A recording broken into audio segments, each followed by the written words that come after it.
bem-vindos a mais um vídeo do canal Conhecimentos da Humanidade. E hoje é dia de falar de dois caras que trouxeram para nós a linguagem angelical. Pra gente começar aqui a nossa série de vídeos de magia enoquiana, nós temos que começar falando de dois caras que foram muito importantes, porque foram eles que trouxeram esse sistema para a humanidade. John Dee e Edward Kelly. Vamos começar pelo John Dee então. Ele nasceu em Tower Ward no dia 13 de julho de 1527. Ele foi um matemático, ele era anglo-galês, né? Então a família dele meia inglesa, meia galesa. E ele foi não só um matemático, como um astrônomo, um astrólogo, professor, ocultista, alquimista, olha quanta coisa. O sobrenome dele, né, Dee, vem do galês du, que significa negro, preto. Ele inclusive dizia que ele era descendente do grande rei gaulês Rhodri Mawr, que significa Rhodri o Grande, que foi príncipe de Gales. O pai do Dee, ele era um cara que tinha suas posses, ele era um cara que era bem de vida, ele foi um comerciante, ele também foi um cavalheiro cortesão na corte lá do rei Henrique VIII, olha que bacana. Bem, nosso amigo Dee, ele acabou por si só se tornando um personagem extremamente marcante na história da Inglaterra, pois ele foi conselheiro político da corte inglesa. Ele tinha uma enorme biblioteca, inclusive na época dele, considerada a maior biblioteca da Inglaterra, que ficava na residência dele, num lugar chamado Mortlake, e ele também foi o cara que defendeu a expansão do Império Britânico, inclusive cunhando o termo Império Britânico. Para o Dee, a ciência e a magia era a mesma coisa, ele não fazia essa divisão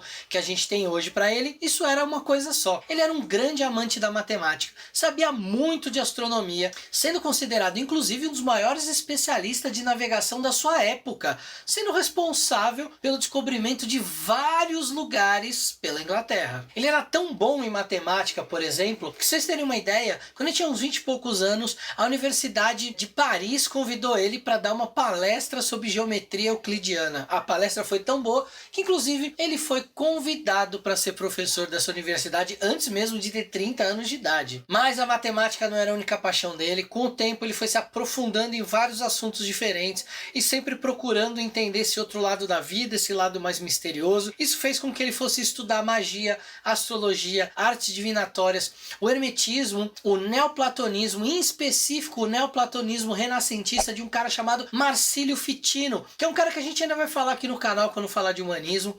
E nos últimos anos de vida do Dee, ele se dedicou exclusivamente a um sistema mágico angelical ou angélico que nós futuramente vamos batizar como enoquiano. Bem, Dee então sempre em busca dessa compreensão transcendente do mundo físico, sempre buscando esses segredos do mundo invisível, ele batizou então essas coisas que tem no mundo além de verdades puras. E o que realmente o tornou famoso mundialmente foi que durante o reinado da rainha Elizabeth I, lembra? Grande rainha da Inglaterra, ele foi o cartógrafo e o geógrafo oficial dela, e realmente foi um período em que tudo dava certo para John Dee. No final da década dos anos 1540 e o início de 1550, ele acabou viajando por toda a Europa, tendo contato com vários místicos, matemáticos e astrônomos. Foi uma época de intercâmbio de conhecimento do Dee com outras pessoas. Inclusive em 1552 ele conheceu o Gerolamo Cardano em Londres, com quem ele investigou e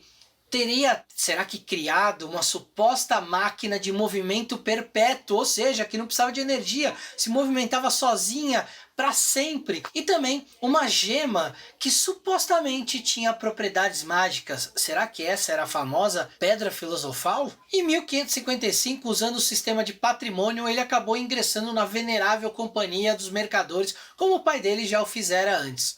Nesse mesmo ano, ele foi preso com o crime de calcular, porque ele tinha feito horóscopos da Rainha Maria e da Princesa Isabel. Ele não ficou nem um pouco feliz com essa prisão ou ser acusado desse crime, pediu a exoneração da corte, estava bravão, e nessa época ele foi alvo de uma forte campanha de ataques e de calúnias, que foi aí o início da perseguição que o Dee vai sofrer ao longo de toda a sua vida. Em 1564, já se dedicando mais a essa parte mística, ele escreveu uma obra hermética chamada Monas Hieroglyphica, ou a Mônada Hieróglifa, uma interpretação cabalística de um glifo que ele mesmo criou, até um tratado bem exaustivo sobre esse glifo, destinado justamente a tentar compreender a unidade mística que compunha toda a criação divina. Ele acabou dedicando nesse tratado a Maximiliano II, que era o sacro imperador romano nessa época, e um esforço meio que para conseguir um patrocínio desse cara, que foi bem na época que o Maximiliano II ascendeu ao trono da Hungria. Mas não deu muito certo esse patrocínio. Seu prefácio matemático de 1570 para uma tradução inglesa do Elemento de Euclides defendia a importância da matemática e era destinado a um público fora das universidades, o que não era comum para aquele tempo. Esse com certeza é o trabalho mais influente e frequentemente reimpresso de Dee. No início já da década de 1580, ele estava bem descontente com o progresso em aprender os segredos da natureza e a sua influência cada vez mais decrescente dentro dos círculos das cortes, e aí ele resolveu então tentar propor uma revisão do calendário, que fracassou, fez várias recomendações imperiais e para tentar melhorar a exploração na América do Norte, o que também meio que não deu muito certo. Isso tudo acabou com as esperanças que ele tinha de receber patrocínio. Ele já estava bem cansado dessa vida que ele tinha na corte, né?